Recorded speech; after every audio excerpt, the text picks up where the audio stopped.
दोस्तों आप सभी का स्वागत है हमारे YouTube channel mental for education पे। दोस्तों आज के इस वीडियो में हम लोग कवर करने वाले हैं पुस्तक और उसके लेखक के बारे में। दोस्तों पुस्तक और उसके लेखक से जुड़े हुए टॉप 30 सिलेक्टेड प्रश्न को इस वीडियो में कवर करेंगे। दोस्तों ये जो आने वाला एग्ज़ाम है उसमें बहुत ही महत्वपूर्ण ये रहेगा ये सभी क्वेश्चन, तो आप इस वीडियो को एंड तक देखें।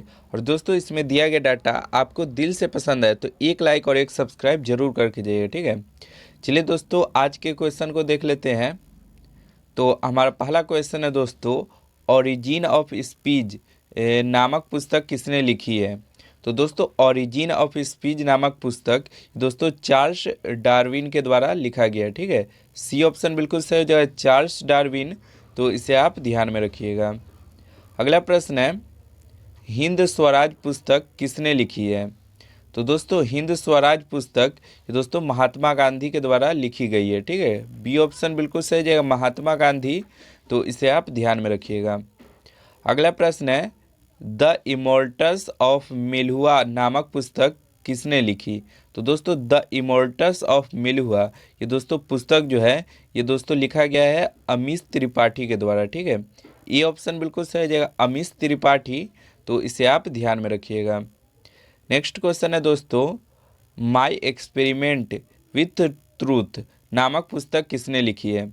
तो दोस्तों माई एक्सपेरिमेंट विथ ट्रूथ ये दोस्तों लिखा गया है महात्मा गांधी के द्वारा, ठीक है। ये ऑप्शन बिल्कुल सही जाएगा, महात्मा गांधी। तो इसे भी आप याद रखिएगा। अगला प्रश्न है, अमित घोष पर निम्नलिखित में से कौन सी पुस्तक लिखी गई है।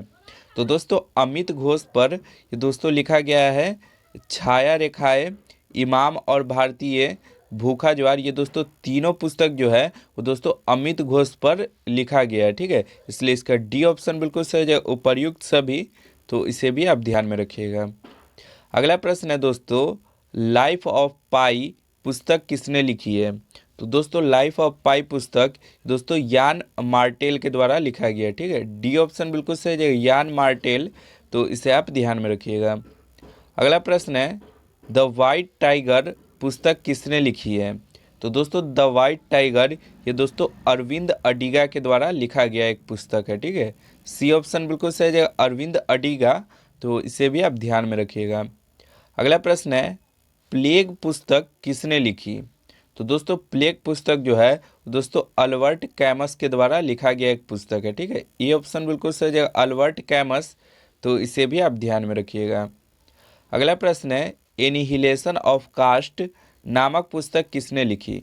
तो दोस्तों एनिहिलेशन ऑफ कास्ट पुस्तक दोस्तों बी आर अम्बेडकर यानी डॉक्टर भीमराव अंबेडकर के द्वारा लिखा गया एक पुस्तक है, ठीक है।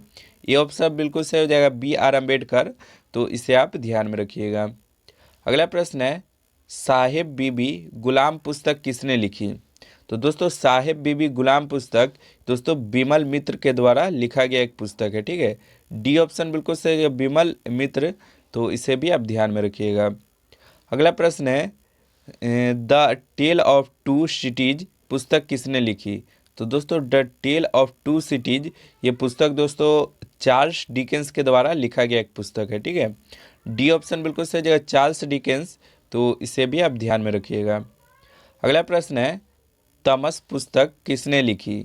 तो दोस्तों तमस पुस्तक जो है वो दोस्तों भीषम साहनी के द्वारा लिखा गया एक पुस्तक है, ठीक है।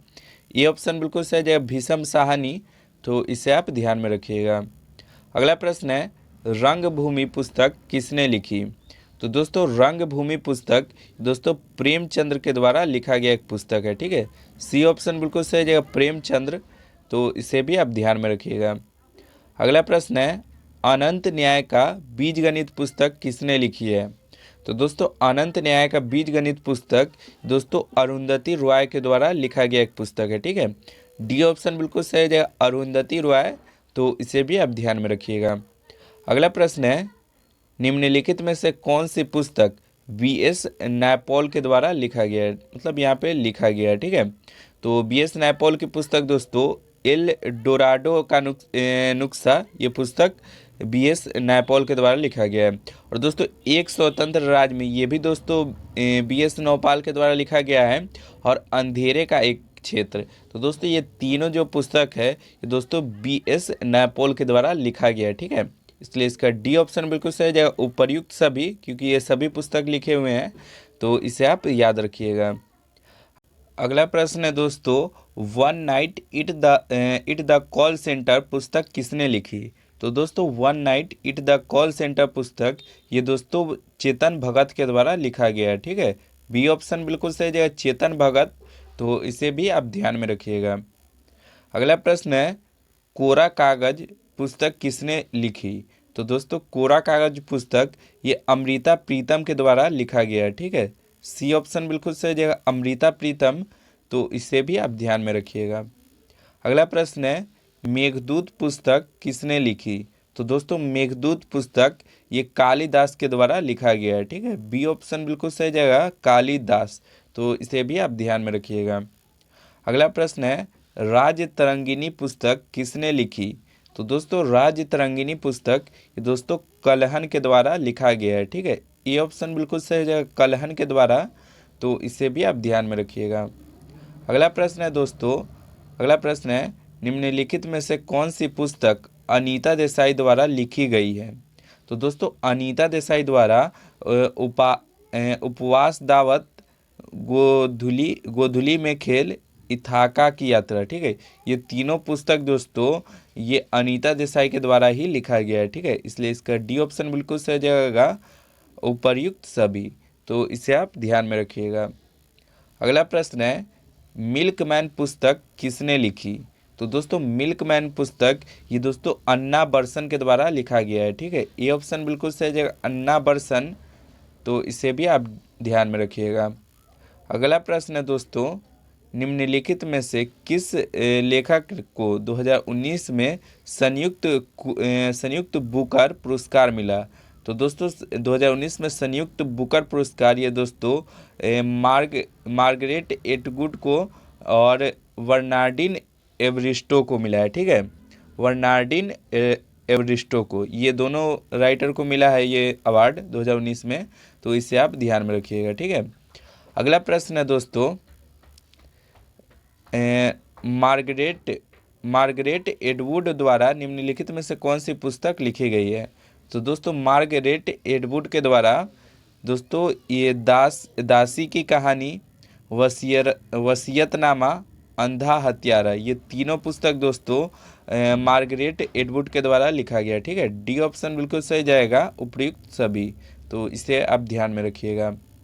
अगला प्रश्न है, राजस्थान का राज्यपाल कौन है। तो दोस्तों राजस्थान का राज्यपाल कलराज मिश्र है, ठीक है। बी ऑप्शन बिल्कुल सही जाएगा, कलराज मिश्र, तो इसे भी आप ध्यान में रखिएगा। अगला प्रश्न है, भारत के लौह पुरुष के रूप में किसे जाना जाता है। तो दोस्तों भारत के लौह पुरुष के रूप में सरदार वल्लभ भाई पटेल को जाना जाता है, ठीक है। ए ऑप्शन बिल्कुल सही है, सरदार वल्लभ भाई पटेल, तो इसे आप ध्यान में रखिएगा। अगला प्रश्न है, कोर्नक तट कहाँ से कहाँ तक विस्तृत है। तो दोस्तों कोर्नक तट दोस्तों गोवा से दमन तक विस्तृत है, ठीक है। सी ऑप्शन बिल्कुल सही जाएगा, गोवा से दमन तक, तो इसे भी आप ध्यान में रखिएगा। अगला प्रश्न है दोस्तों, अंडमान और निकोबार द्वीप समूह में सबसे अधिक ऊंचाई वाली चोटी कौन है। तो दोस्तों अंडमान और निकोबार द्वीप समूह में सबसे ऊंचाई वाली चोटी ये दोस्तों सैंडिल पिक है, ठीक है। बी ऑप्शन बिल्कुल सही जगह, सैंडिल पिक, तो इसे आप ध्यान में रखिएगा। अगला प्रश्न है, निम्नलिखित में से कौन भारतीय मानसून को प्रभावित नहीं करता है। तो दोस्तों भारतीय मानसून को दोस्तों गल्फ स्ट्रीम ये प्रभावित नहीं करता है, ठीक है। बी ऑप्शन बिल्कुल सही जाएगा, गल्फ स्ट्रीम, तो इसे आप ध्यान में रखिएगा। अगला प्रश्न है, भारतीय मानसून का वर्णन सबसे पहले किस अरब विद्वान द्वारा किया गया। तो दोस्तों भारतीय मानसून का वर्णन सबसे पहले दोस्तों अल मसूदी के द्वारा किया गया था, ठीक है। सी ऑप्शन बिल्कुल सही जगह, अल मसूदी, तो इसे भी आप ध्यान में रखिएगा। अगला प्रश्न है, भारत प्राचीन सुपर महाद्वीप गोंडवानालैंड का भाग था, इसमें वर्तमान समय का निम्न भूभाग शामिल है। तो दोस्तों वर्तमान समय में अफ्रीका, ऑस्ट्रेलिया, दक्षिण अमेरिका, इन तीनों देश का भूभाग शामिल है, ठीक है। इसलिए इसका ये सभी तो आप ध्यान में रखिएगा, ठीक है। मिलते हैं नेक्स्ट वीडियो में, आज के लिए इतना ही। जय हिंद, जय भारत।